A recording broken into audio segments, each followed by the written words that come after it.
A lot has changed in the decades since the rule of Queen Victoria.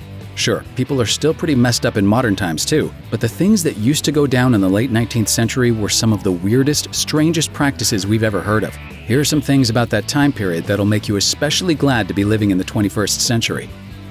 Death photography. The Victorians were sorta obsessed with death. And it makes sense when you consider the smorgasbord of diseases that stalked Victorians. Measles, scarlet fever, diphtheria, rubella, typhus, cholera, you name it. It was sort of a gauntlet of death that children and adults alike ran through every day. Those very real threats and sense of loss led people to keeping trinkets of their dead, like locks of hair and photos of their lifeless bodies. At the time, photographs were still new and barely affordable, so oftentimes, families waited until a loved one had passed before ever taking a snapshot of them. To do so, the bodies were kept at home during the mourning period and staged with children or siblings to pretend as if they were alive during the shot. Some photos even showed faces with open eyes to really capture the creepy essence of it all.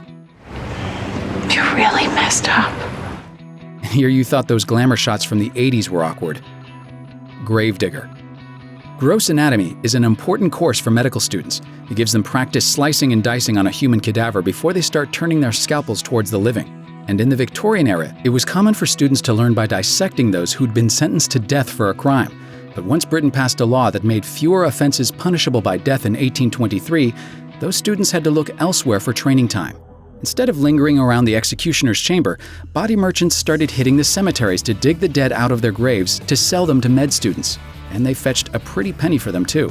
The fresher the body, the more in demand it was. So when cemeteries started installing watchtowers and guards, body snatchers had to get creative. Sometimes that meant turning those shovels into murder weapons and skipping the graveyard altogether. Whether the students buying these bodies were aware or not, that certainly seems to run afoul of the Hippocratic Oath. But that's not even the craziest thing they did with dead bodies in that era. Corpse medicine. If pharmaceuticals and aggressive treatment plans freak you out now, just imagine what it was like to have your doctor prescribe you a dose of human skull back in the day. Corpse medicine was a very real thing, and it's pretty much exactly like it sounds. This practice was at its height in the 16th and 17th centuries, but still lingered well into the Victorian era as well. Medical texts specified what body parts were good for what ailments, and there were recipe books that detailed how to prepare the pieces to peak deliciousness too. For example, skull shards were commonly served with chocolate as a cure for apoplexy. Executioners were often linked to corpse medicine, so it wasn't uncommon for them to do double duty as a bringer of death and healer of the poor, selling pints of warm blood from the recently dead for people to drink. Bad medicine. There was no shortage of reasons a woman could find herself committed to an insane asylum in the Victorian era, and once she was there, doctors had some unorthodox methods of administering their cures. One way was just to remove all of a woman's reproductive organs in the hopes that it would dial down the perceived craziness. Dr. R. Maurice Buck, for example, was the superintendent at the London Asylum for the Insane for several decades and performed hundreds of surgeries on his patients, from hysterectomies to uterine adjustments. In 1898, he gave a speech to the American Medico-Psychological Association detailing some of his cases, like a woman identified as LM. He said she had violent tendencies and seizures and was diagnosed with intense irritation of both ovaries. After they were removed, he claimed she was quite well. Think about that next time you hear about the side effects for antidepressants on TV. Baby farmers. If you thought these practices were dark, just wait till you hear about the Victorian-era baby farmers. At the time, birth control wasn't as sophisticated as it is now, so an unwanted pregnancy could be devastating to a family. That's where the baby farmers came in. These people would take unwanted babies for a fee with the promise of finding them a new home or becoming full-time caregivers themselves. Only not all of them actually placed these children into new families. Instead, they'd collect their fees and then just execute the babies anyway. The worst of the worst was Amelia Dyer, who provided her services to desperate mothers for more than 30 years. She charged the equivalent of $10,000 in today's cash value, and at the time of her capture was taking an average of 6 babies every day. She was convicted after the body of baby Helena Fry was fished out of the Thames River, and she admitted to police that every baby strangled with tape was her victim. It's not known how many she killed, but the number is somewhere in the hundreds. It doesn't get much grislier than that. A separation sale. Divorce wasn't legal in England until the Matrimonial Causes Act of 1857, which meant estranged spouses had to find another way out of an unhappy marriage. As a result, wife selling became a completely legitimate way to get out of a marriage, and it continued well through the 19th century, particularly in rural Britain. According to research, wife sales could happen in public or in private, but the public sales were quite the spectacle. The husband typically put some kind of rope on his unwanted wife, took her to a public square, and asked for offers.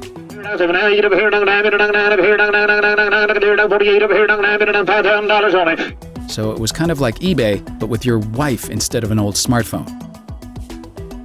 Given the fact that the world still isn't great with the treatment of mental illness today, it's no surprise that the so-called insane asylums of the Victorian era were pretty horrible. It's almost impossible to imagine just what went on behind closed doors, but here's what really happened according to those who were there. In 1887, journalist Nellie Bly went undercover to spend 10 days in an asylum on Blackwell's Island in New York. While she was there, she witnessed and was subjected to some incredibly inhumane treatment. But she noticed something. Others who were suffering the same treatment had no more cause to be committed than she did. She wrote not just of the ice baths and the physical abuse, but of the women who were there for no real reason. One woman she met had been committed only because she spoke French, and the little English she did know wasn't enough to allow her to tell anyone her story. Others were there simply because their families could no longer care for them or wanted them, and some were there just because they had no other place to go. Bly wrote that doctors conducting interviews tended to assume something was mentally wrong with the women they were talking to, so they questioned them in such a way that would ultimately confirm the diagnosis. In preparation for her stint in the asylum, Bly had practiced acting in a way that would keep her committed. Once there, though, she found there was no need for it. She wrote, "Yet strange to say, the more sanely I talked and acted, the crazier I was thought to be." When it came to feeding patients, different asylums had different strategies. There were asylums like Blackwell's, where Bly was served food that was only vaguely food. Slightly spoiled meat, broth, tea, and bread she described as black and dirty, hard, and in places nothing more than dried dough. There were sometimes spiders in the bread, but starving patients still ate. Other asylums were a little different. English asylums tended to strive for self-sufficiency, and patients grew most of their own food. The result was a diet that was much better than most working-class people had, and it was filled with fresh vegetables, cheese, bread, fish, meat, and beer. Then there were Australian asylums, like the one inspected by Dr. George Tucker in the 1880s. He described the food as amply sufficient and sufficiently cooked, but the service was demoralizing. Groups of 8 patients at a time took turns eating at a single table, where they used broken tins, shared 3 mugs, and ate with dirty utensils. Tucker called for changes, but nothing happened. If you do open that window, the light will illuminate everything in Briarcliff. And I mean everything. In 1900, one patient wrote about his 3-week stay in Kew and noted something he found particularly difficult. Every cup and plate was labeled Lunatic Asylum, leading him to make the dismaying observation, "We were never able to get away from the fact that we were lunatics." It's tough to know what really truly goes on behind doors closed to the outside world, but fortunately many of the patients committed to asylum life were not only literate, but wrote extensively on their experiences there.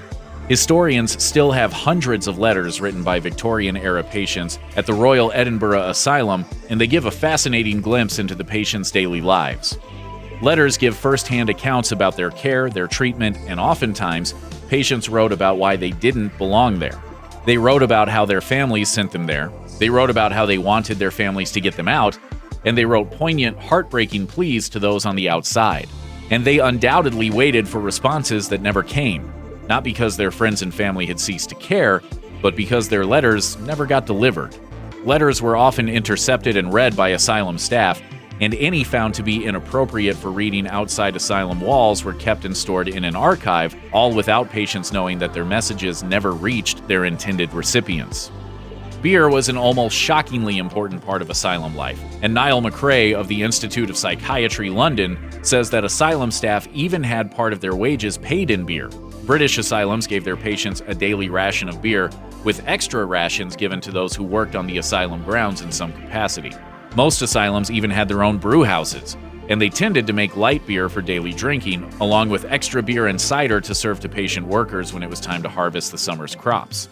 The practice fell out of fashion when the temperance movement kicked into high gear, but alcohol wasn't just for daily diets and rewarding work well done. It was medicinal too. Alcohol in the Victorian era was prescribed for all kinds of things, and asylums used it as part of a prescription for those diagnosed as melancholic. According to archival documents saved by St. Joseph's Regional Mental Health Care London in Ontario, medicinal alcohol and spirits were a regular part of the budget. In 1874, they spent a reported $1,850 on spirits, wine, and beer, and when that number is adjusted for inflation, it's a whopping $40,700 in today's money. It was commonly used as a sedative, but when attitudes began to shift, many patients were being taken off alcohol instead of being encouraged to use it. When Nellie Bly put herself in the shoes of an asylum patient, she found that part of their daily routine was sitting, not reading, not talking, not being occupied by any leisurely activity that might be a bit of fun, just sitting on hard, straight-backed benches. She wrote, "I was never so tired as I grew sitting on those benches. Several of the patients would sit on one foot or sideways to make a change, but they were always reproved and told to sit straight up. If they talked, they were scolded and told to shut up. What, accepting torture, would produce insanity quicker than this treatment?" Bly found very quickly that they were expected to sit for at least a few hours every day, usually after doing a round of cleaning that included every part of the asylum, right down to the nurses' private bedrooms. She predicted that if a patient didn't have real problems when they entered, 2 months would make her a mental and physical wreck. Archival documents saved by St. Joseph's tell of the terrifying and widespread use of restraints, including everything from cuffs and straps to leather mitts and straitjackets. Patients were restrained if staff thought they were violent and a danger to themselves or others, but they were also restrained for other things. Anyone refusing to eat would be restrained and force-fed with a feeding tube, because nutrition was seen as a major part of ironically named and so-called moral therapy. Restraints were also used on patients who injured themselves, particularly during recovery if they showed a tendency to tear at their own bandages. Sometimes cuffs and mitts weren't enough, and in those extreme cases, crib beds were used. Those are exactly what they sound like, beds with bars on them which confine patients with the help of still more restraints. By the 1880s, restraint use was beginning to be phased out, officially at least. Not everyone on the outside turned a blind eye to the abuse going on inside asylums, and in the 1870s, the medical press started looking into what they thought was a disturbing pattern. A startling number of people were dying in asylums, and many had one thing in common: broken bones and broken ribs in particular. The most damning evidence of abuse came when former patients started writing letters to the powers that be, and many told a similar story of attendants who would kneel on unruly patients until they got complete and total submission. The trend was so widespread that in 1887, a jury suggested that all cases involving patients dying with broken ribs should be eligible for charges of manslaughter. It wasn't the only deadly trend that was seen in Victorian-era asylums either. Chloroform had been used as an anesthetic beginning in 1847, but there were huge risks that went along with it. The first officially documented chloroform fatality happened just the next year, and it became so common throughout the 1850s that the trend was simply known as the chloroform deaths. When the outside world started looking at what was really happening to the people confined in asylums, they found that the attendants were a huge part of the problem. Not all were bad, and some were struggling to care for patients in a violent, overcrowded environment and still trying to do their best. There were plenty of horribly sadistic stories told about others. Attendants were the non-medical staff responsible for everyday care, who tended to be uneducated. It was a hard job with a high turnover rate. Since asylums had trouble retaining staff, they usually took whoever they could get. Case files and accounts tell stories of attendants who regularly stole from patients, and there are even accounts of attendants who gave patients weapons and encouraged them to fight amongst themselves. Novelist Charles Reade wrote Hard Cash in 1863, and even though the character he committed to an asylum was fictional, the research he did wasn't. Former patients vouched for the reality of Reade's story, in which the attendants prone to violence were extremely good at what they did. They knew exactly how to hit to cause the maximum amount of pain without leaving visible bruises. In 2018, the BBC investigated how electroconvulsive therapy actually had benefits for some people, particularly those suffering from depression and mania.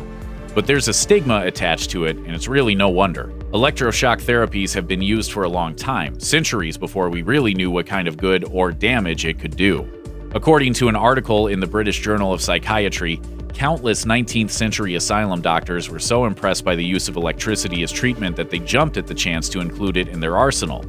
Patients were prescribed sessions of shock therapy that lasted 10 to 20 minutes, conducted every day or every other day. The electric shock was often constant, and while early techniques involved stimulating the skin by putting electrodes on the hands, it got worse.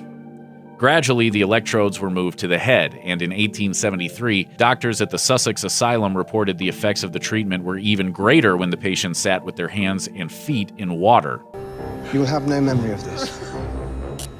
None of this treatment, nor of your crimes, nor of your sins, nor of your time in this horrid place. These treatments could last for weeks or even months, and case files indicate doctors saw a fair amount of success in patients diagnosed with melancholia. That actually seems to fall in line with 21st century research, so there may have been a kernel of truth to the thinking. Not that it makes the methods of application any less horrifying.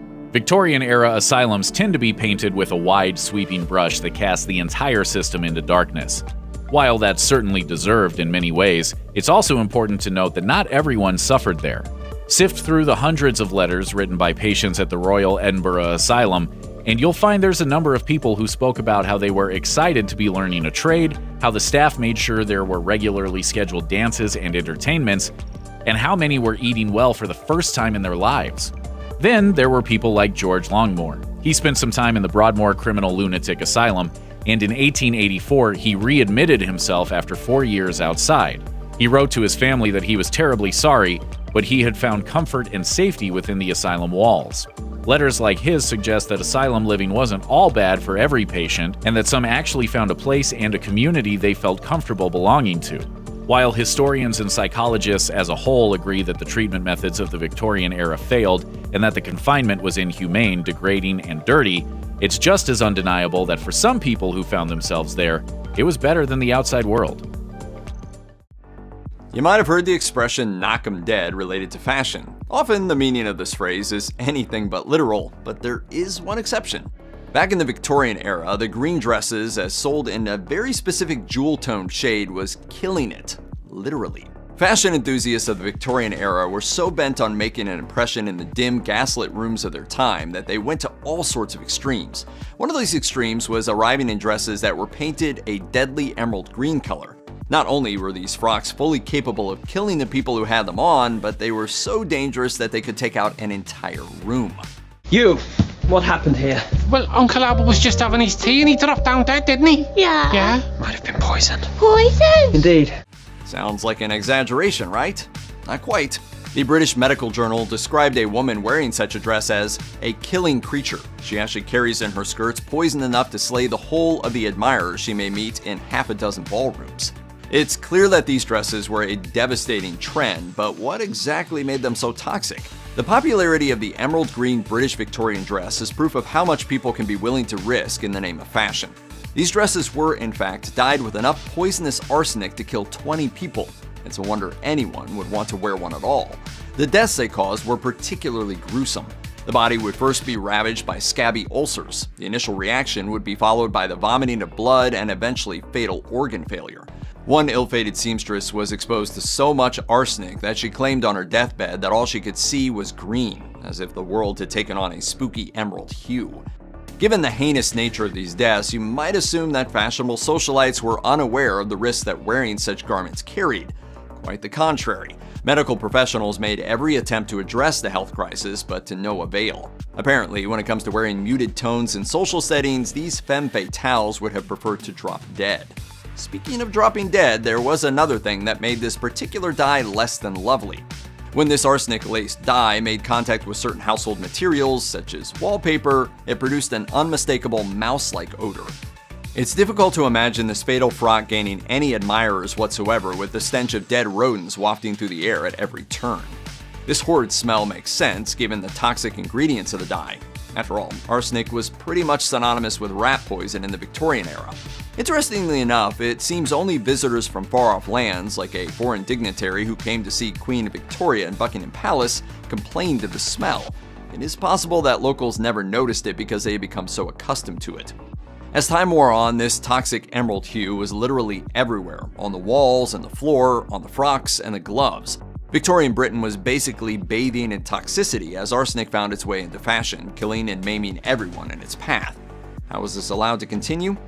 While many blamed fatalities resulting from these green frocks on those fashionistas who wore them, the truth is that Victorian Britain was painted the shade of corporate greed. Arsenic acid was only regulated when sold on an individual level.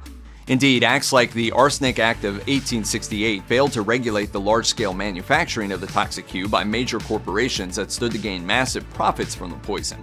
This is despite the fact that doctors and physicians began speaking out in the late 1850s.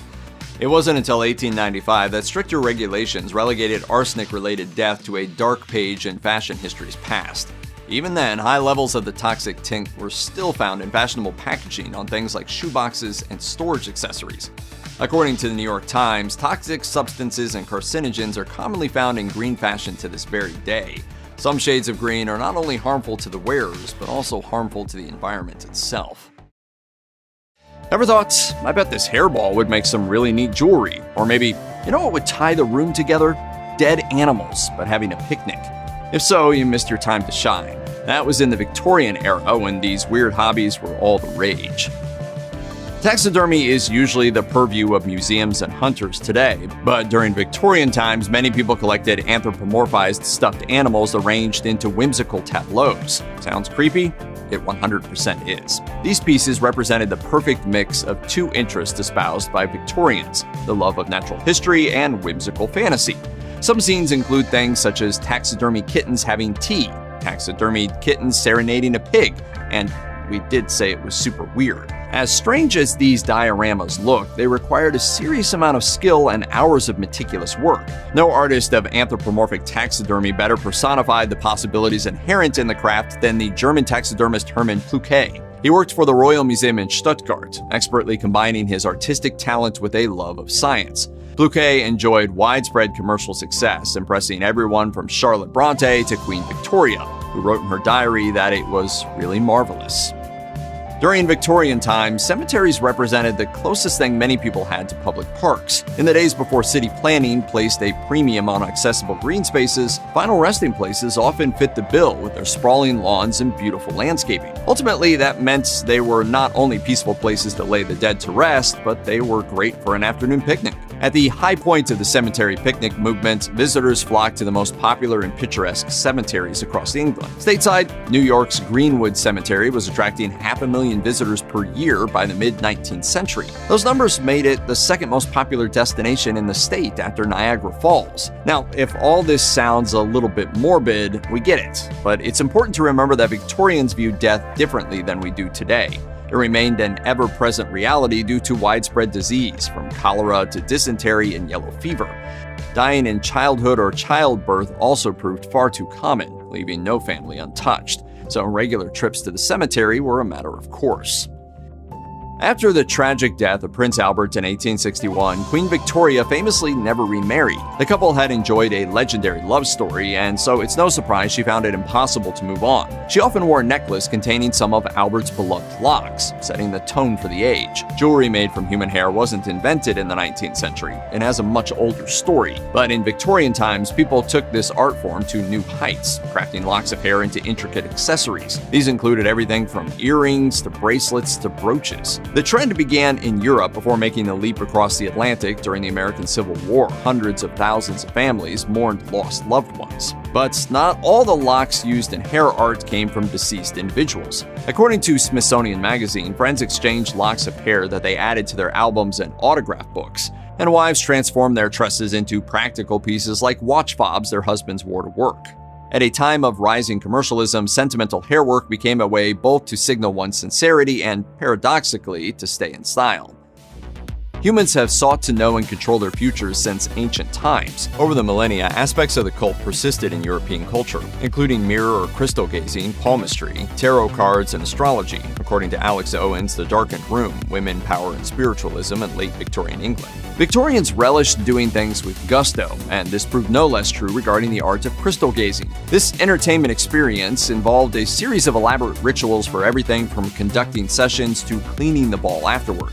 Rules also dictated the best time to practice, when the sun was at its northernmost declination. 19th century adherents of fortune-telling via crystal orbs also came up with detailed histories surrounding the practice, and there's a good reason for that. For some people, those anecdotes may have bolstered the validity of the practice. For example, rumors swirled about the origins of a crystal ball owned by the Countess of Blessington, claiming it originally came from an Egyptian soothsayer. Some proponents of crystal balls also argued that ancient biblical prophets such as Ezekiel and Daniel relied on crystals to see into the future. Of course, primary sources don't back up these claims. Nevertheless, these teachings appealed to a Christian society paradoxically fascinated with spiritualism and the occult.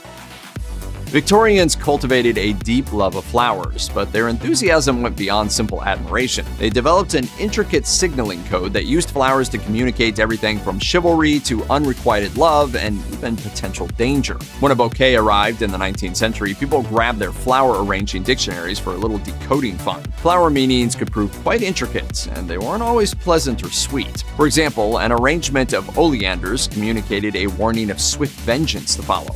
And groupings of hydrangeas, oleanders, delphiniums, and basil came with nasty passive-aggressive messages about the receiver's heartlessness, arrogance, and disagreeability. Of course, the language of flowers wasn't all bad. Some arrangements conveyed positive or even passionate statements. For example, white heather, hollyhocks, and lupins congratulated the receiver as witty and ambitious while bestowing good fortune. To understand the meaning of such gifts, Victorians cultivated the ability to recognize flower species on sight, poring over the reference books used for deciphering. That said, some flowers came with enigmatic meanings, potentially interpreted in multiple ways according to the dictionaries of the day. Consider it the 19th century equivalent of plausible deniability.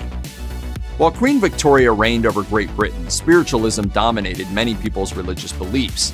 Key to this belief system were seances, where guests focus on communicating with the dead. As spiritualism gained popularity during the 19th century, some historians believe upwards of 11 million people identified as spiritualists, and just about every famous person attended at least one ghostly gathering, from Frederick Douglass to Queen Victoria to Mark Twain. The Guardian notes that the movement proved rife with hucksters. Its founders, 14-year-old Margaret Fox and her sister, 11-year-old Kate, of Rochester, New York, claimed they spoke to the dead through tapping. They soon attracted celebs like James Fenimore Cooper, William Lloyd Garrison, and Horace Greeley to their supernatural circles. That said, the sisters eventually admitted they made the whole thing up. But this didn't deter the most loyal members of the spiritualist movement from their new faith. Celebs like the author of the Sherlock Holmes mysteries, Sir Arthur Conan Doyle, remained wholeheartedly convinced that communicating with ghosts was not only possible, but an important aspect of the human condition. Some adherents even touted the belief system as the scientific religion, and what started in New York as the so-called Rochester rappings found their equivalent in Great Britain as people enthusiastically reached out to the dead. When the sun was new and the old gods walked, I call forth what, Mother Goddess? I call to the speakers of the dead. Many Victorians were fascinated by the natural world, and that fascination led to the creation of some stunningly beautiful seaweed scrapbooks. The Public Domain Review says that they collected specimens from the beach and pasted them into sheets of construction paper, creating elaborate designs or even spelling out words. Despite the bizarre materials used to craft these keepsakes, some compositions look surprisingly elegant. Seaweed albums represented a trendy extension of the very popular art of pressing and saving wildflowers between the pages of books. As the hobby grew in popularity, just about everyone got involved. Even Queen Victoria reportedly kept a seaweed scrapbook when she was young. Soon, books supported this diversion, including A.B. Harvey's Sea Mosses, a collector's guide and an introduction to the study of marine algae. And scrapbooker Eliza A. Georgeson wrote a detailed essay on how to properly preserve what Victorians considered an ocean flower. Victorians collected various materials from the natural world, indulging in amateur scientific pursuits, as reported by North Carolina State University's Library Archives. Their activities involved everything from nature sketches to collecting fossils, stones, bird eggs, butterflies, beetles, and more. In other words, visiting a trend-setting Victorian home could look like a hot mess of natural wonders most parents would never let their kids bring in the house today. Science remained an ever-present fascination as grand developments in the field happened at a breakneck speed, instilling in Victorians an insatiable thirst for natural history. Not only was this reflected in their interior decor, but it also shaped popular literature and media. Mother, I call it the Roll and Coast. It's cute. But it isn't science, darling. A growing number of women became enamored with the natural world during this period, including Beatrix Potter. Although she gained fame for her stories about Peter rabbits, Potter's natural history illustrations proved impressive. No subject proved too humble for her to immortalize in ink and watercolor, including lizards, mushrooms, bats, and rabbits. The internet contains plenty of hype about the bizarre Victorian fascination with post-mortem photography. Like other macabre aspects of Victorian culture, photographing the dead was firmly rooted in the fact that mortality stalked Victorian families wherever they went. Without basic sanitation, an understanding of bacteria and viruses, and modern medical advances, people fell victim to many ailments considered minor today. Sugar and treacle is an excellent cure for a cough, mixed of course with beer, rum, and vinegar. Open up. Get it down you go. What's more, death proved an equal opportunist, targeting the young and the old, poor and the rich. Even Prince Albert fell victim to an early death. The prince consort's passing ushered in 40 years of mourning on Queen Victoria's part. National Geographic says that ultimately rendered Victorian culture inextricable from extended and elaborate displays of mourning. Victorians also had a strange fascination with memento mori, which reminded the casual observer that nobody could escape the ravages of mortality. With the advent of photography, no better memento mori existed than post-mortem portraiture. Whole families might pose with a deceased loved one, and photographers went to great lengths in many cases to make corpses look lifelike. What's more, widespread diseases like tuberculosis, which gave the incurable pale complexions with stunning red lips and cheeks, meant some of the most beautiful pictures captured of family members existed alongside death.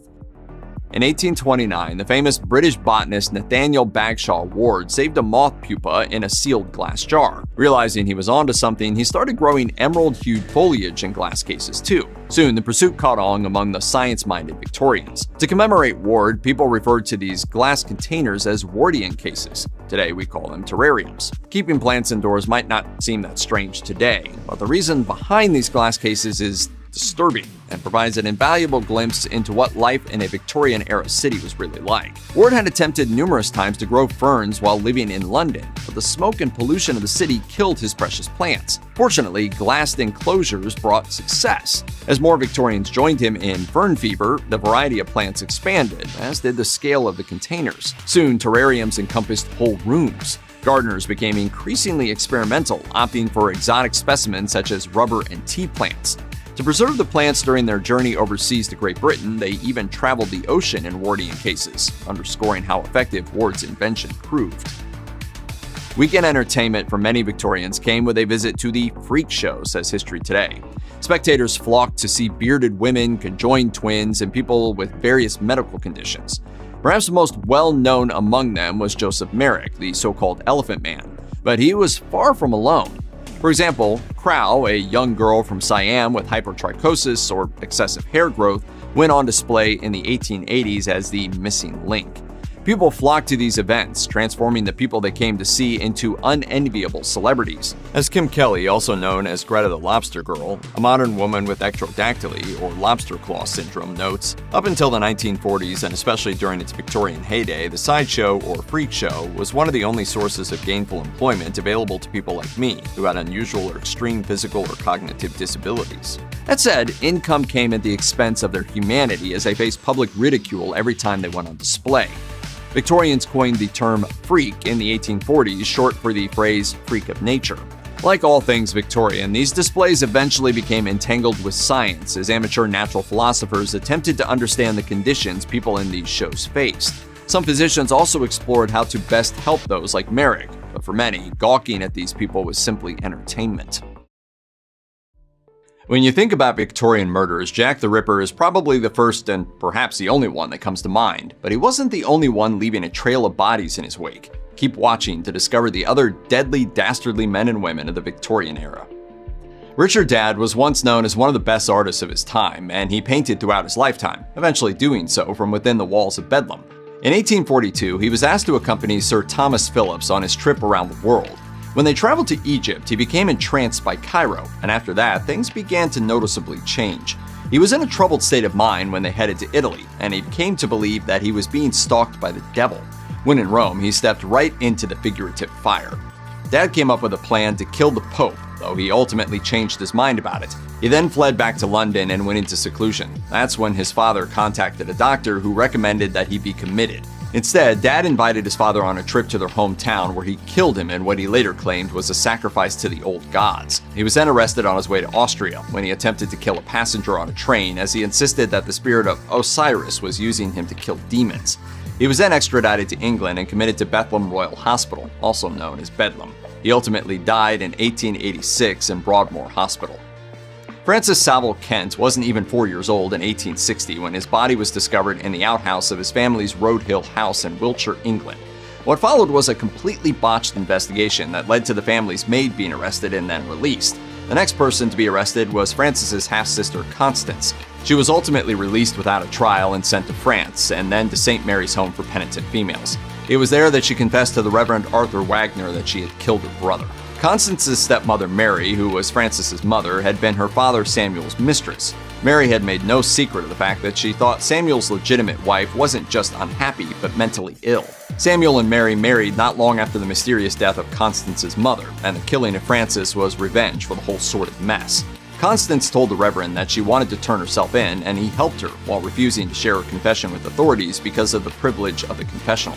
Nevertheless, she was sentenced to die, and she would have indeed been hanged if Queen Victoria hadn't intervened. Instead, Constance served 20 years in prison before being released and moving to Australia, where she became a nurse. William Palmer started out on a path to a successful medical career, but he was more interested in gambling. In 1855, he found himself seriously strapped for cash, and that was also when his brother Walter, who he'd just taken an insurance policy out on, happened to die. The insurance company was suspicious enough to withhold the payment. And this claim has a bunch of little red flags on it. Palmer had a backup plan, which was to poison his friend John Cook. The first dose didn't quite kill him though, and here's where it gets weird. Cook admitted to his friends that he thought his mysterious illness was Palmer's doing, but he also allowed Palmer to help nurse him back to health. Instead of helping though, Palmer picked up some strychnine and Cook died screaming in agony. Palmer then attempted to sabotage the autopsy by pushing the doctor and spilling his friend's stomach contents during the investigation, but by this point everyone was already suspicious. That's when it was decided that it was time to exhume Palmer's dead wife as well. Palmer was ultimately found guilty of killing Cook and then executed before it could be confirmed whether or not he also killed his wife, mother-in-law, and 4 children.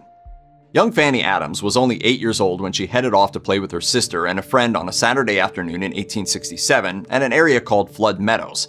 Along the way, they ran into a local man named Frederick Baker. He offered Adams money to go with him to a nearby hop garden and gave the other girls a bribe to go away. She refused, and then he grabbed her and dragged her screaming into the garden.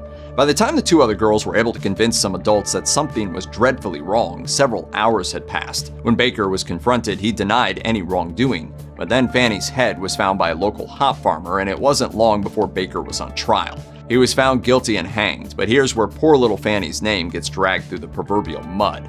The story dominated headlines for a while, and it was still fresh in everyone's minds a couple of years later when rations were introduced in the British Navy. A running joke developed that the rations tasted so bad they must have been made from the pieces of Sweet Fanny Adams that were never recovered, and thus Sweet F.A. became slang for a massive disappointment. The trial of Fred Maria Manning captured the Victorian imagination so completely that it's tough to tell exactly what's true about their story. What is known is that when Fred Maria met, she was already involved in an on and off relationship with an Irishman named Patrick O'Connor. She was a Swiss immigrant and a maid in the orbit of British royals while she courted both men. After O'Connor made it clear that a marriage proposal wasn't coming, she accepted Fred's proposal instead. But even after the marriage, she carried on an affair with O'Connor. The Irishman didn't turn up for work one day in 1849, and he was eventually found buried under the kitchen floor of the Manning home. He'd been shot and covered in quicklime, and the Mannings had disappeared. Maria was found in Edinburgh and Fred in Jersey, and during their trial, they pointed fingers at each other. They were both found guilty and executed in front of a crowd that famed novelist Charles Dickens described as, quote, inexpressibly odious in their brutal mirth. Someone must have changed the channel to USA, because I just watched a burn notice. At first glance, Kate Webster's story is a tale as old as time, or at least as old as the class system. In 1879, she was employed by a widow named Julia Martha Thomas, and the 2 women clashed a lot.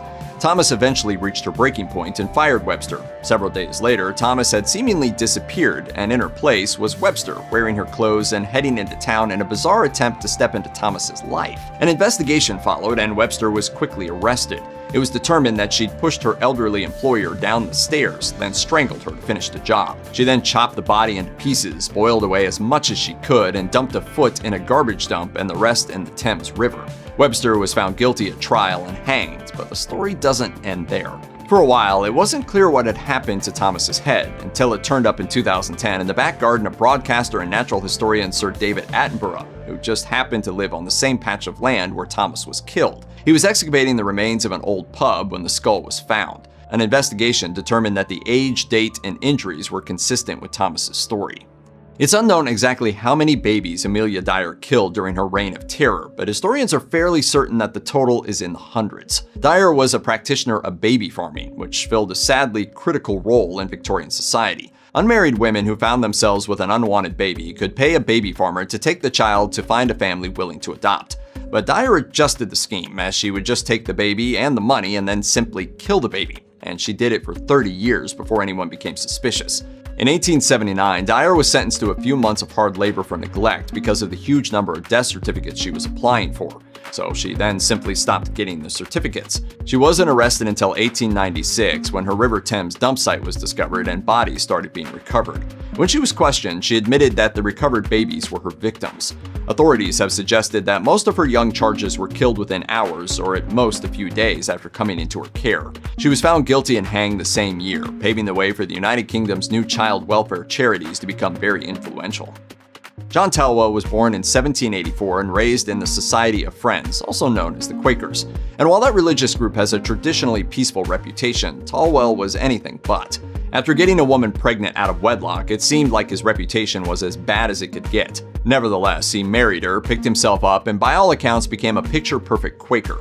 That is, until 1814, when he was arrested for forgery and sentenced to 14 years transportation to the penal colony of Sydney, Australia. Years later, Talwa was back in England and once again a perfect Quaker. But then he hired a young woman named Sarah to care for his chronically ill wife, took her as a mistress, remarried another woman named Sarah, and had some kids with the latter Sarah, and decided to kill the former Sarah. He tried to flee, but authorities were alerted to his presence on a train to London by a telegraph sent ahead of him. He was ultimately arrested and executed. In 1848, the remains of Isaac Jermy and his son were discovered on a late November evening.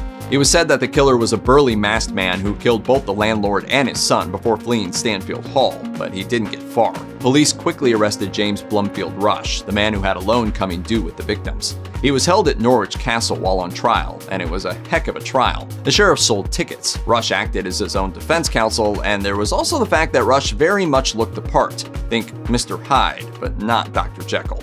It was the testimony of Rush's own mistress Emily Sanford that secured his conviction, which predictably added to the drama.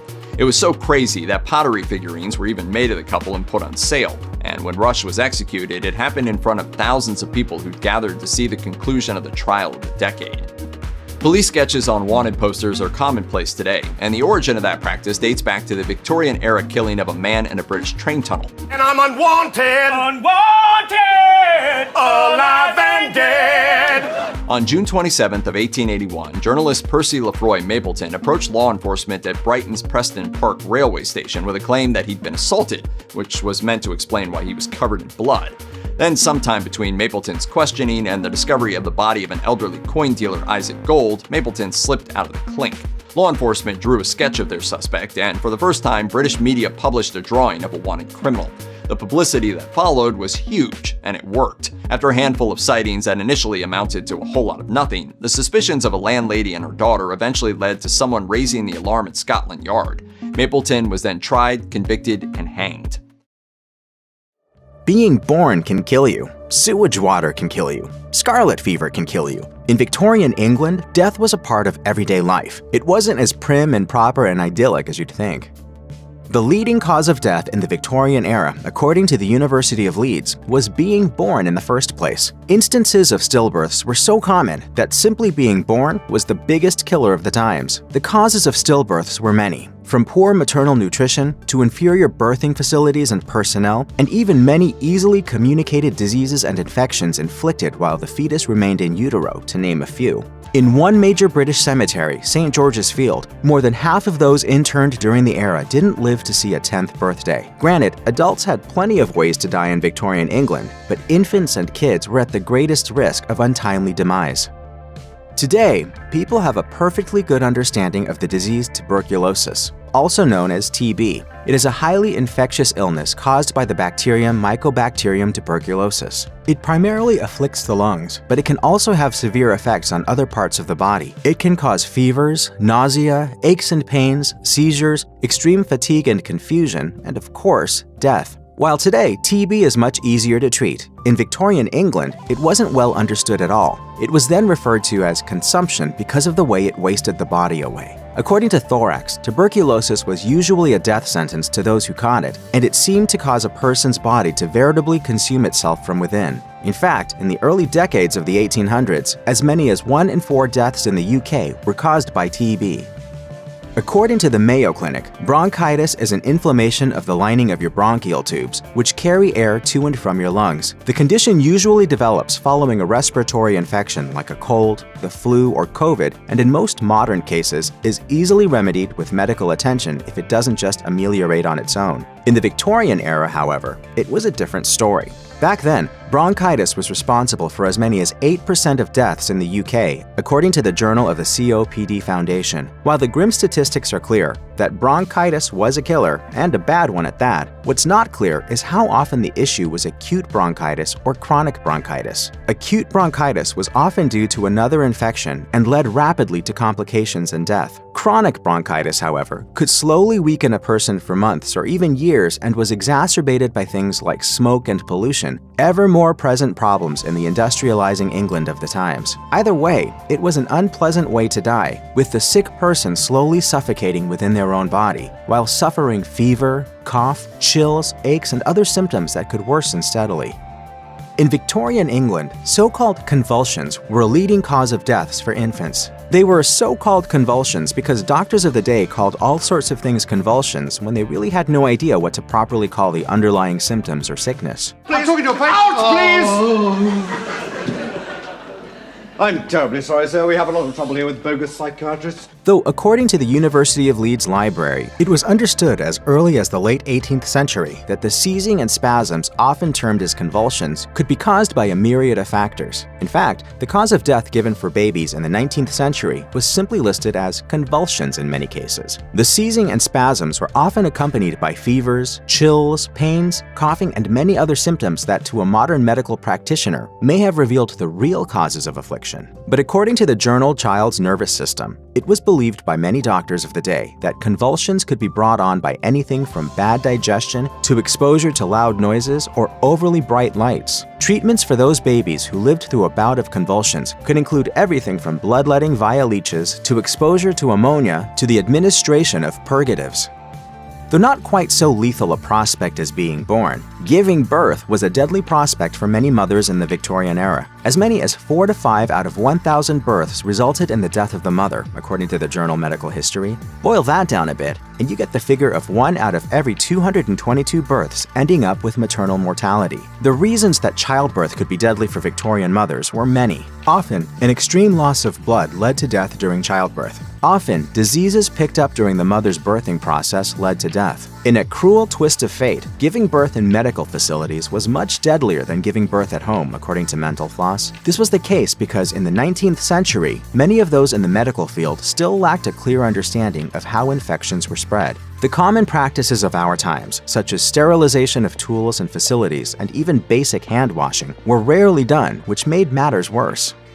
According to Healthline, scarlet fever is an infection that can develop in people with strep throat. It's characterized by a bright red rash on the body, along with high fever and sore throat. The illness usually afflicts kids between the ages of 5 to 15, and today it is usually quick and easy to treat with a routine course of antibiotics. In the Victorian era, however, it was quite often a death sentence for British kids. As many as a third of children who came down with scarlet fever in those days would die as a result of their sickness. Those younger than 8 years old had the highest risk of mortality. Tens of thousands of children died from scarlet fever during the 19th century. 20,000 Britons succumbing to the disease in the year 1840 alone, as per statistics gleaned from Castle Bromwich Graveyard. Even those who did recover from the illness could have long-lasting maladies, such as permanent deafness, one of the most severe results for those who survived their affliction with scarlet fever.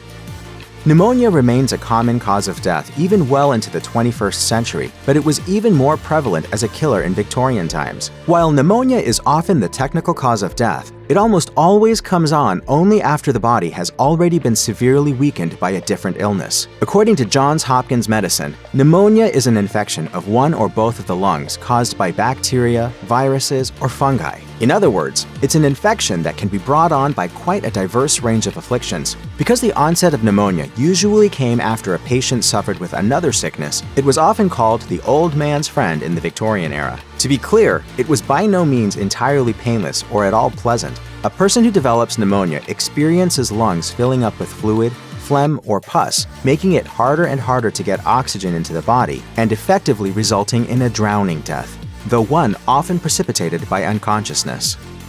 Dropsy was also a leading cause of death in the Victorian era, despite the fact that it was a mere symptom of an underlying issue, not the killer itself. Today called edema, dropsy is a swelling of the body, often in the lower extremities or the hands, caused by an excessive retention of fluids, according to Medline Plus. While this condition typically manifests in the hands, it can also happen anywhere in the body. The actual causes of dropsy are usually a partial or complete organ failure. It can be brought on by congestive heart failure, by the kidneys shutting down due to illnesses like diabetes, by liver failure caused by sickness or heavy alcohol use, or by other causes. Regardless of the underlying cause of the dropsy, it is a symptom of a severe, often deadly underlying cause, but in Victorian-era England, it was often listed as the cause of death itself. The doctors of the day did at least understand that dropsy was an excessive accumulation of fluids, naming the malady for the Greek word for water, hydrops, according to the Cambridge World History of Human Disease. If you close your eyes and picture England in the 19th century, chances are good you'll call to mind images of finely dressed gentlemen and ladies strolling the grounds of elegant manors, of dashing hunters pursuing foxes through lush woodlands, of the pomp and ceremony of the royals, and of a generally lovely place, all told. But the reality was anything but lovely for many Britons of the day. Reading select passages from Charles Dickens can create a more accurate picture of the abject urban squalor in which many English men, women, and children lived during the Victorian era. And with that squalor came sickness. One particular disease thrived in these close, highly unsanitary conditions, and that was cholera. According to the Science Museum, the lack of access to clean water and the absence of effective sewage systems created an endemic of cholera in London in particular, which first reared its deadly head there in the 1830s. Those sickened with the bacteria causing the illness would have horrible diarrhea and vomiting, which led to life-threatening dehydration. They could also experience rapid or irregular heartbeats, fever, rashes, and total exhaustion. Since cholera was barely understood and essentially untreatable at the time, it ravaged many cities of the day. Gradually, understanding of the disease would prompt improvements in civic sanitation infrastructure, which became a silver lining despite all the suffering and death. An accidental death can, by its very nature, happen to any one of us at any time, and as a result of countless factors, things were no different in Victorian England. According to Changing Hands, Industry, Evolution, and the Reconfiguration of the Victorian Body by Peter J. Capuano, factory workers were at particularly high risk for accidental death, as there were essentially no safety measures in place to prevent accidents. In fact, there were rarely ways to shut down machinery quickly, so in many cases, what could have been an injury, though a catastrophic one to be sure, would result in death. According to Chimney Solutions, chimney sweeps of the era, who were often young children, often became trapped inside chimneys and suffocated to death. As morbid as it sounds, this fate ironically saved them from the cancers often developed as a result of their work and would have later killed them anyway. Another surprisingly common cause of accidental death from younger Victorian-era Brits was drowning after falling through ice, according to York Cemetery. Other accidental deaths occurred around farming equipment, the ever more common railroads, as a result of horse and carriage accidents, and on it went. Not surprisingly, no one during the Victorian era was immortal. Everyone died eventually, and in many cases, the cause of death was attributable to nothing more than a person simply growing old. The Victorians called death as a result of old age natural decay, a term that might not be all that sensitive, but is accurate in its own objective way. According to the University of Leeds, natural decay was given as the cause of death in countless cases during the 19th century, and the term was still in frequent use for much of the 20th century as well, despite its ultimately ambiguous meaning. I'm 81 years of age. I have rheumatism, a collapsed uterus, am morbidly obese, and deaf in one ear. Today, it's called dying of natural causes, and such a death usually comes for people well into their 70s, 80s, or even 90s. In Victorian England, the onset of the natural decay preceding death was expected much earlier, often starting when someone was not much past 50 years of age. While natural decay alone may have sounded like a sufficient explanation for a death back then, today, one does not literally die as a result of advanced age, but according to Business Insider, as a result of some other cause that the age, weakened body cannot survive as well as it would have in younger, healthier years. Today, it is a medical success story par excellence. Smallpox has been eradicated from the human population at large for more than 40 years, the World Health Assembly having declared humanity free from the disease on May 8, 1980, according to the CDC. But in Victorian England, smallpox was still very much around and very deadly, as it had been since antiquity. According to the UK National Archives, smallpox killed about 30% of those who caught the disease in the mid-1800s. Things got better after the year 1850, when the British government began mandating smallpox vaccinations for the population, but in echoes of our times today, there were also many Brits who opposed vaccinations and refused to be inoculated against the disease for fear of side effects. Mandatory vaccination policies were dropped by the turn of the last century, arguably delaying the eventual eradication of the ancient disease. Despite many fervent temperance movements that influenced many in Victorian-era England, the 19th century was a hard-drinking time for many, and a drug-using time as well. The Victorian Yearbook from 1889 compiled numbers from previous years, with the mortality rate increasing year over year. According to the Bulletin of the History of Medicine, chronic alcoholism was a crushing condition for many Britons of the day, with premature death a regular result. While many succumbed to alcohol-related issues like cirrhosis of the liver, the compounding issues were many, including essentially unrestricted access to strong drink, contamination present in improperly prepared booze, and accidents that occurred during drunkenness. And according to Mental Floss, another substance was also quite the killer of the era: opium. Used in all sorts of medical applications of the day and abused recreationally as well, opium led to the premature deaths of tens of thousands of Victorian-era British folks, and many of them were entirely unwitting victims, in that they were kids. It was quite common in those days to drug kids with opium-derived tinctures in order to ease pain, induce sleep, or in some cases, to simply force a young child into a stupor so he or she would not need tending while their parents worked away the hours of the days. Not surprisingly, little bodies did not do well dealing with hard drugs, and death often resulted.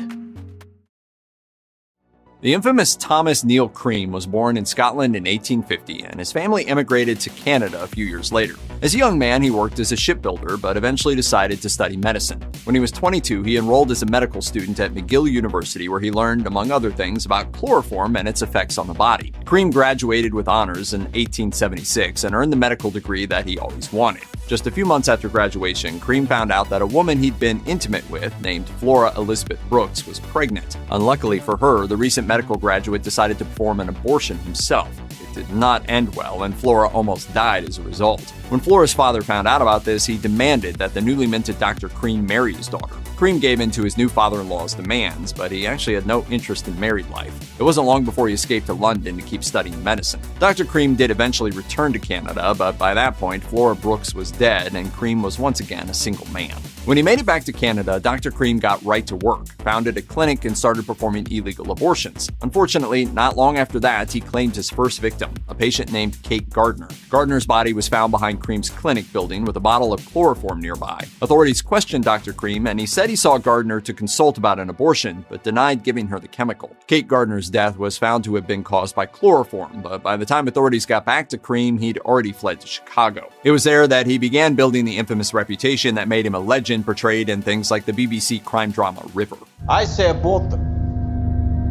Abort them all at birth. It was in 1879 when Dr. Cream arrived in Chicago to set up a clinic in the city's red light district, where sex workers often looked for abortions for unwanted pregnancies. It wasn't long before he had a steady stream of new patients. Unfortunately, that also meant more bodies, including a woman who died from a botched procedure and another woman who died after taking medication from Dr. Cream. Authorities kept their eye on the doctor, but no charges were ever brought against him. At least not for those deaths. In 1881, Dr. Thomas Neill Cream was convicted of murder, but not because of his medical practice. According to a report from the Chicago Tribune, he killed the husband of a woman he was having an affair with. The doctor was sentenced to life in prison, but just 10 years later, he was released, most likely because he knew the right people. He returned to England after his prison stint, and his crimes continued. When he was back in London, he set up a clinic in a poor area of town where he was sure to get abortion patients. 2 women died of poisoning soon after Dr. Cream's arrival, but the doctor wasn't a suspect that time. Then, not long after, 2 more women were poisoned. Still, authorities didn't have their eye on Cream, but that didn't stop him from being a part of the story. The doctor actually inserted himself into the investigation by blaming one of the women's neighbors, a man named Joseph Harper. He even claimed to have evidence against the man and tried to blackmail him. Of course, Harper knew he had nothing to do with the murder, so he turned Cream down. But Dr. Cream wasn't done.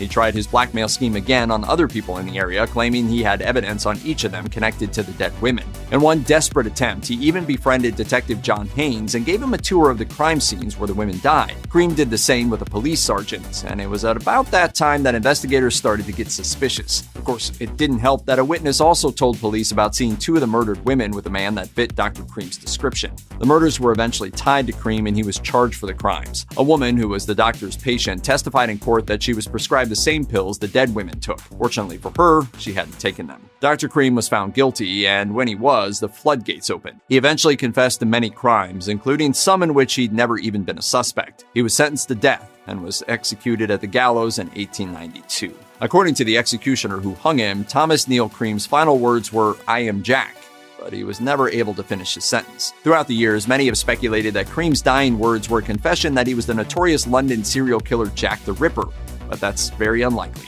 Later investigations revealed that Cream was actually in Chicago committing other crimes while the Ripper murders happened in London. The Victorian era is known for fancy clothes, wacky mustaches, and society-wide sexual repression. But it should probably also be known for being the time when actual, literal mummies were ground up and used in paint. Yep, the Victorian era was extremely messed up. Orphan exports.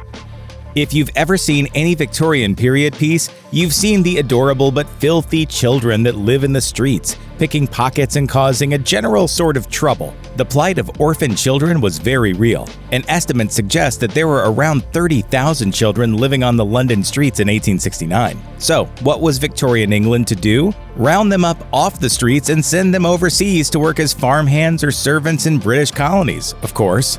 Between 1870 and 1914, 80,000 kids were sent just to Canada, while plenty more orphans were shipped off to Australia and New Zealand. Even worse, the agencies that mailed these kids overseas as indentured servants rarely followed up on them, and the children's lives rarely improved as a result. Surprise. Going crazy in a sane world. According to Cornwall's Bodmin Hospital, the population of England's insane asylums skyrocketed through the 19th century. Apparently, most of the patients fell under 3 extremely broad labels: the manic, the melancholic, and those with dementia. But those weren't the only messed up reasons you could be committed, nor was England the only place that went a little crazy with all the crazy. West Virginia's Trans-Allegheny Lunatic Asylum's records of common causes of mental illness for patients admitted between 1864 and 1889 reads like either a college student's to-do list or a really good Friday night.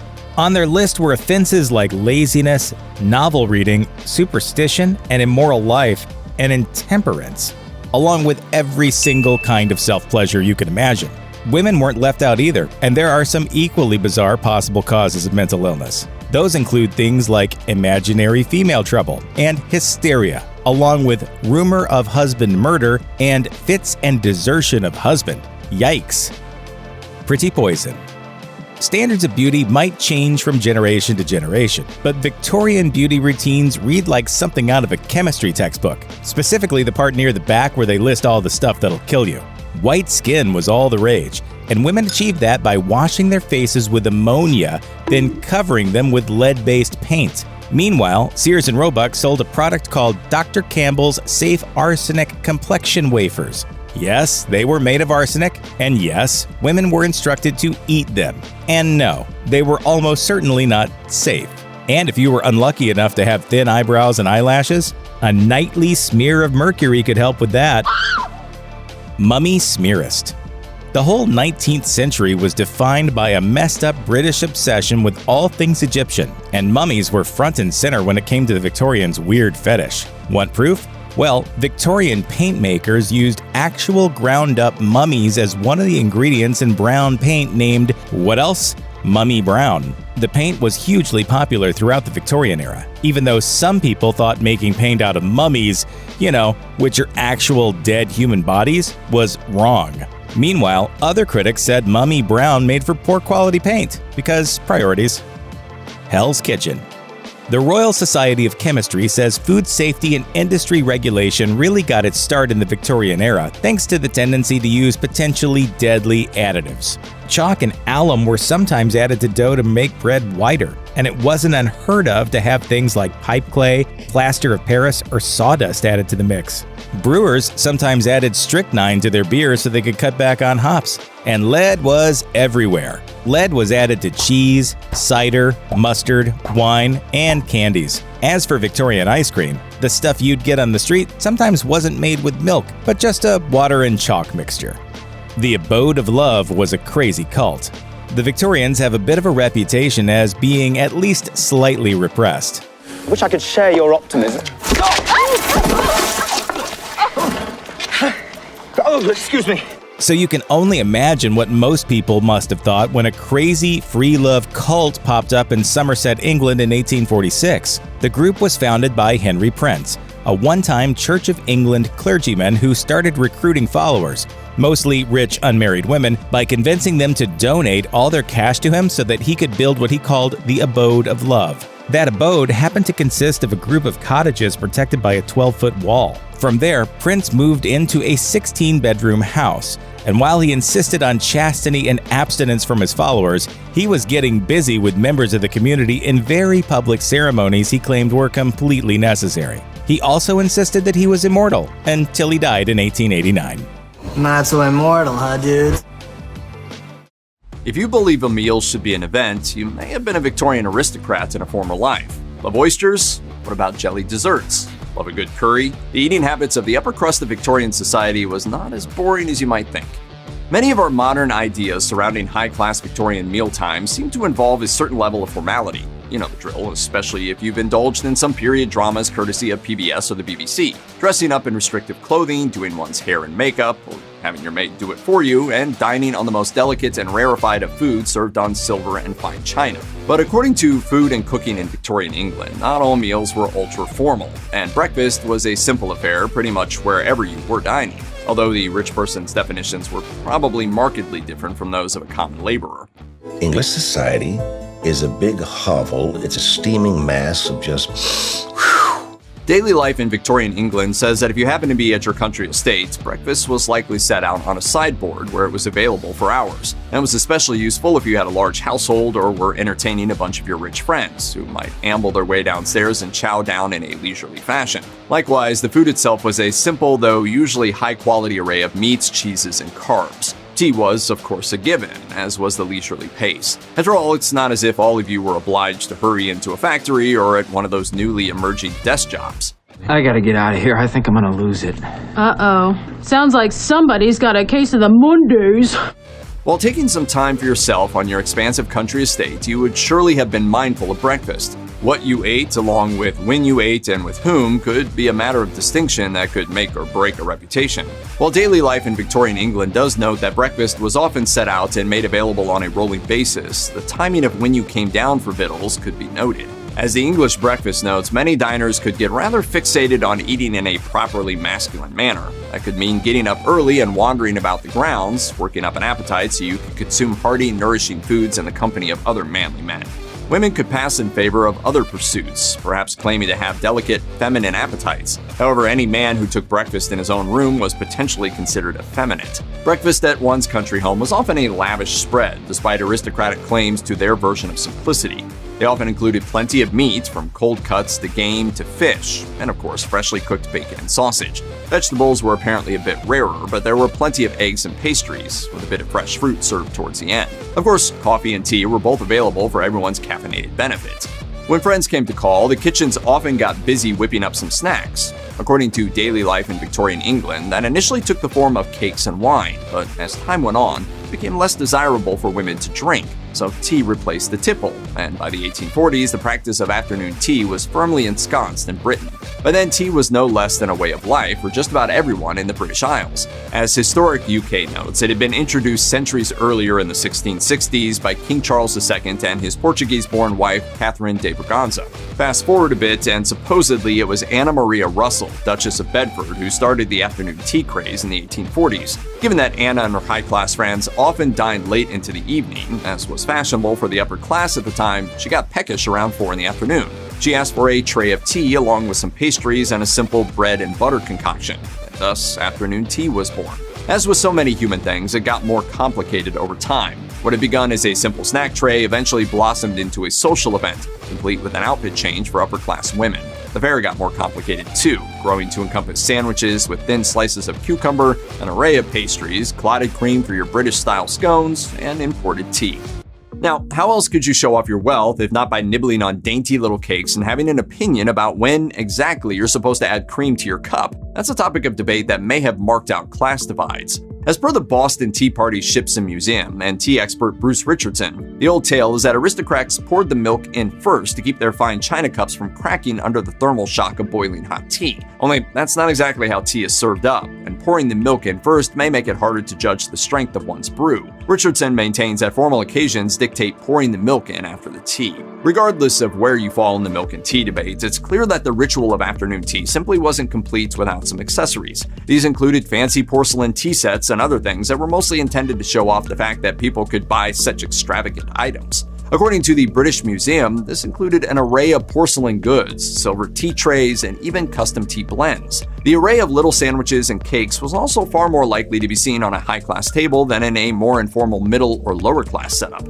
Lunch often had more structure than the comparatively freewheeling breakfast, but it wasn't subject to the plethora of rules that governed an aristocratic dinner either. It often consisted of relatively simple fare that was uncooked or only lightly cooked according to how to be a Victorian. This could include vegetables that were prepared in a fairly simple manner, such as asparagus or peas dressed up with a bit of butter. Meat could be served hot or cold, and might also be complemented by an array of pickled items, cheeses, and of course a dash of fortified wine like sherry or claret. Shooting parties, popular at country homes, would often mean the inclusion of game meats like pheasant or grouse as well. Though eating from a buffet-style setup, an aristocratic lunch could still include silver tableware and was set up by servants. As such, it could seem rarefied to modern spectators, but this really was a less formal affair than dinner.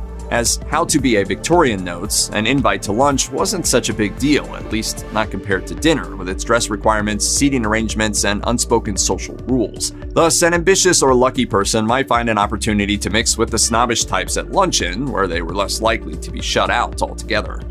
While there were surely plenty of informal dinners for Victorian aristocrats less inclined to impress their super-rich friends all the time, this era is notorious for its elaborate, elegant dinner parties. According to Fanny's Last Supper, the highly structured Victorian dinner party has its roots in a long history of such get-togethers, all apparently put on with the simultaneous purpose of making social connections and showing off to one another. But you weren't expected to eat everything on the menu at a fancy dinner, especially given that pigging out may have been frowned upon. As Daily Life in Victorian England notes, guests would have likely seen a pre-planned menu and were able to politely decline courses as they saw fit. One sample menu presented by household management celebrity Isabella Beaton called for 3 courses absolutely loaded with goodies, from filet of beef to macaroni and cheese to veal. There were, of course, boiled meats, including boiled ham and salmon, as well as boiled leg of lamb. Boiled meat's not your thing? Hey, at least there was a dedicated wine for each course, which may lessen the sting of missing out on properly roasted meat.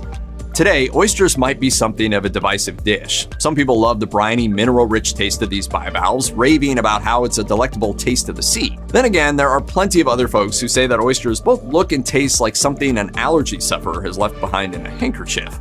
Are we going to study Spanish or keep getting involved in each other's personal lives? If you were a Victorian, however, it would be almost impossible to get away from oysters, so you might as well learn to like them. According to Fanny's Last Supper, the Victorians were simply mad for the little things, which were easy to find and harvest. This meant that just about everyone in Victorian society, regardless of social class, could access oysters. While the lower classes were buying theirs from the early ancestors of food trucks or oyster houses, the higher classes were still serving them at their fancy dinner parties. It would have been odd indeed if there were a menu without oysters making an appearance at the beginning, to the point where, eventually, there were even dedicated oyster serving dishes. At the nicest class of Victorian-era dinner parties, hosts would show off an array of oftentimes elaborate jellies. According to Fanny's Last Supper, these would often have been made with boiled calves' feet before the debut of powdered gelatin in the food world. These desserts could get pretty elaborate with a plethora of ingredients that could include creams, fruits, and more. If you had an especially creative cook on staff, perhaps one of those fancy French chefs if you were bringing in obscene amounts of cash, then the jellies could become miniature artworks. Some especially intricate ones involved complex molds and multiple layers that had to be carefully assembled in the kitchen. Today, Victorian jelly molds are themselves both collector's items and works of art that speak to the intricacy of these desserts.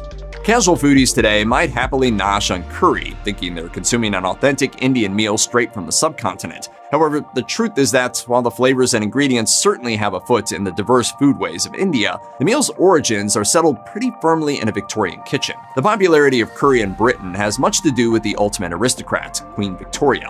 According to English Heritage, Indian-inspired meals were already gaining interest in Britain due in part to the British Empire's centuries-long hold on India. What is ours is yours. Quite literally. The Queen gave the trend a serious boost in the 1880s when her attachment to servant Abdul Karim and other Indian staff led to Indian food requests sent down to the royal kitchens. English curries weren't quite like the authentic meals. In fact, with seriously diluted spice mixes, they were but an echo of the spicy, vibrant meals of India. All the spices. Cumin, coriander, garam masala. Garam masala. For many years, curry was mostly served at aristocratic tables, thanks to both the example of the Queen and the exclusivity of the ingredients. It was only after World War II that curry began to be served to people of all classes. For those of us with modern refrigeration, the availability of frozen treats like ice cream and sorbet is all but a given.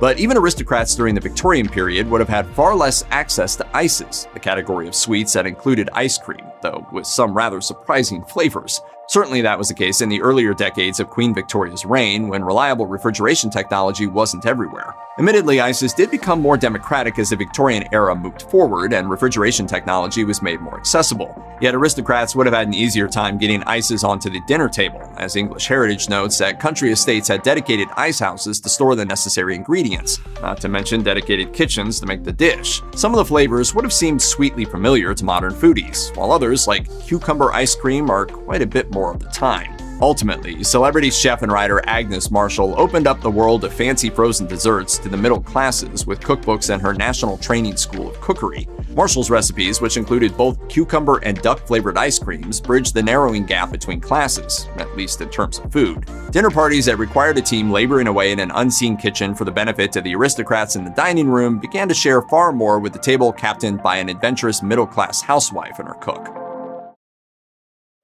Death, dismemberment, and the possibility of even more Ripper victims. Times were tough during the Victorian era, but some fell to a fate worse than you can imagine. Does your depravity know no bounds? No.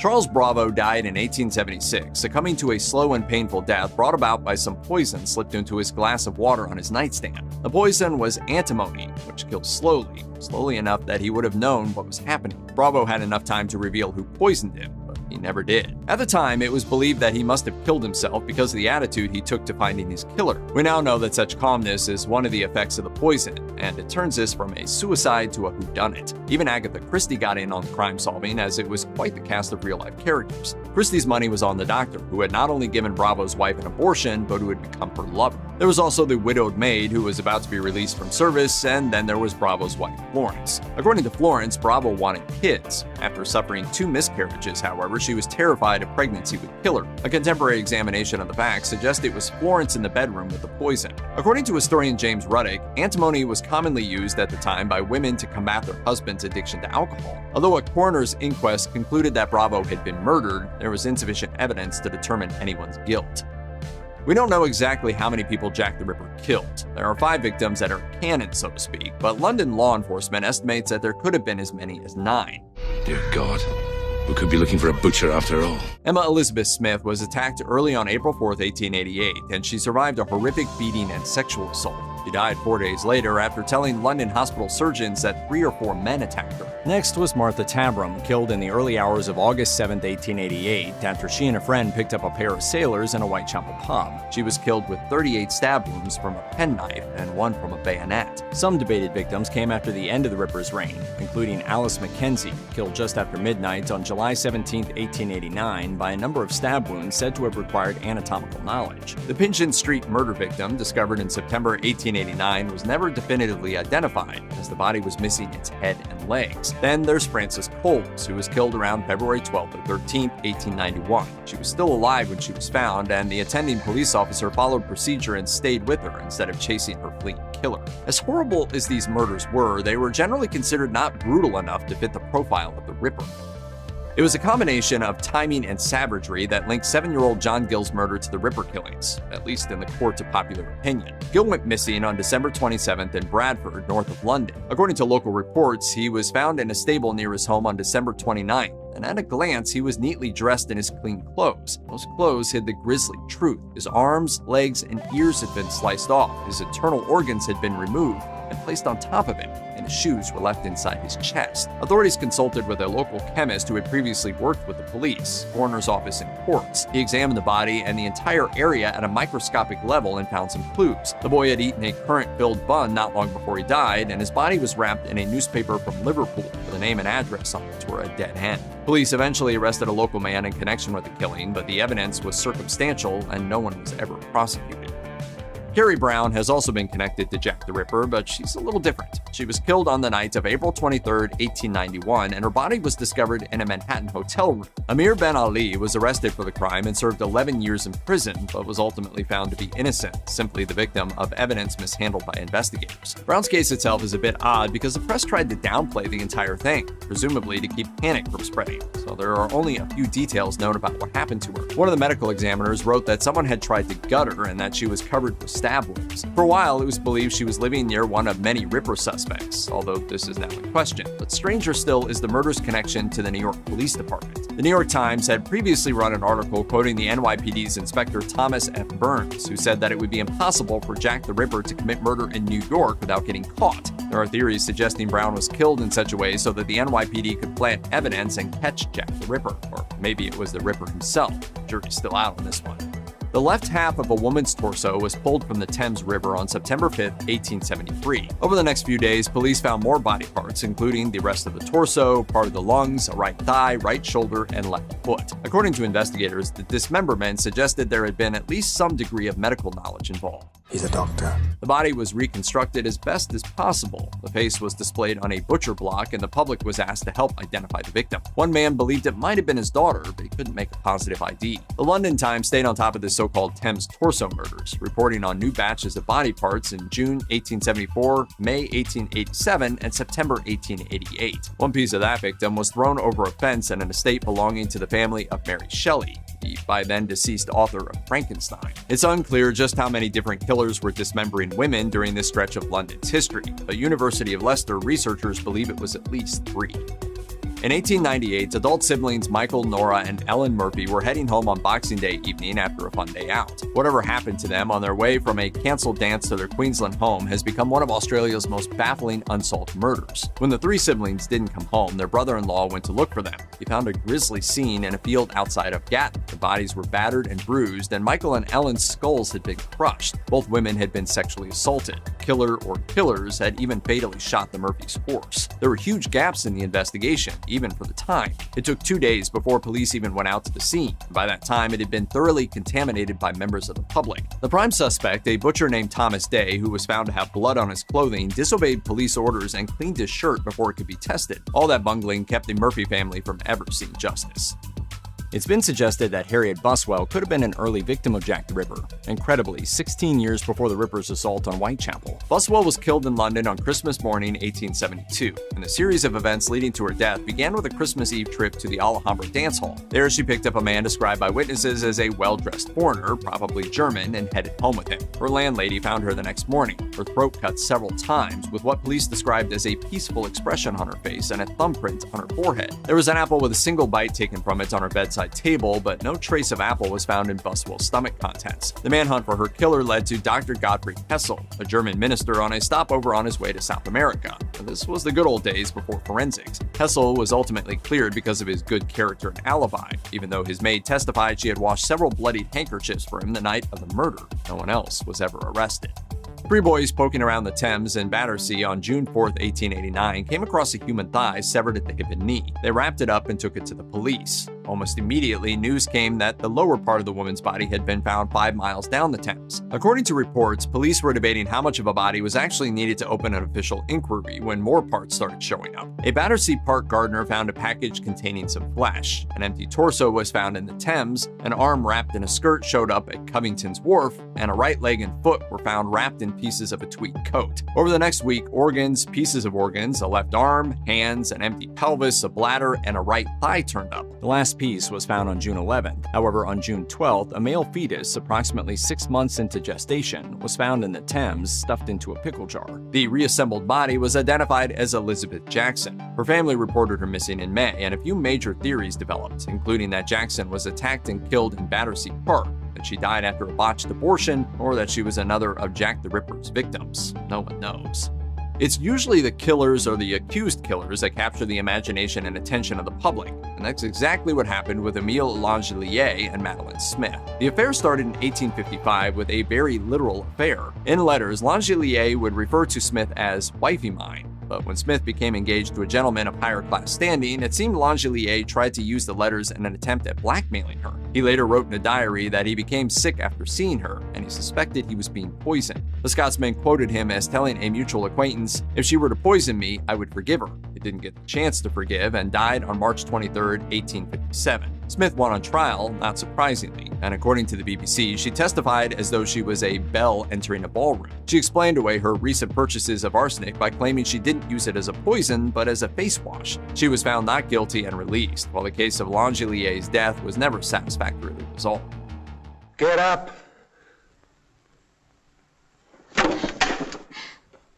There's light enough for what I've got to do. The death of Nancy in Charles Dickens's Oliver Twist has long twisted critics' knickers. Condemned as too graphic, it's been left out of most performances, and according to writer and researcher Rebecca Gowers, it was based on the murder of Eliza Grimwood. According to reports, Grimwood's cousin found her body on May 26, 1838, and it was every bit as violent a death as Dickens would later write. Her throat was cut, nearly severing her head, and she had deep wounds on her hand that suggested she had tried to shield herself from her attacker. Blood covered the room, and a number of post-mortem stab wounds were found. Witnesses saw her with a respectable-looking man the previous night, and even though there were a few suspects, the case was never solved. There are two weird footnotes in this case. The first is a contemporary theory that suggests she was killed by a hit squad hired by newspapers to make news on the days when there wasn't enough of it. The second is that the killer may have had another victim, Dickens himself. Dickens loved the scene and once acted it out on stage so enthusiastically that friends said it damaged his health, encouraged the stroke, and led to his death.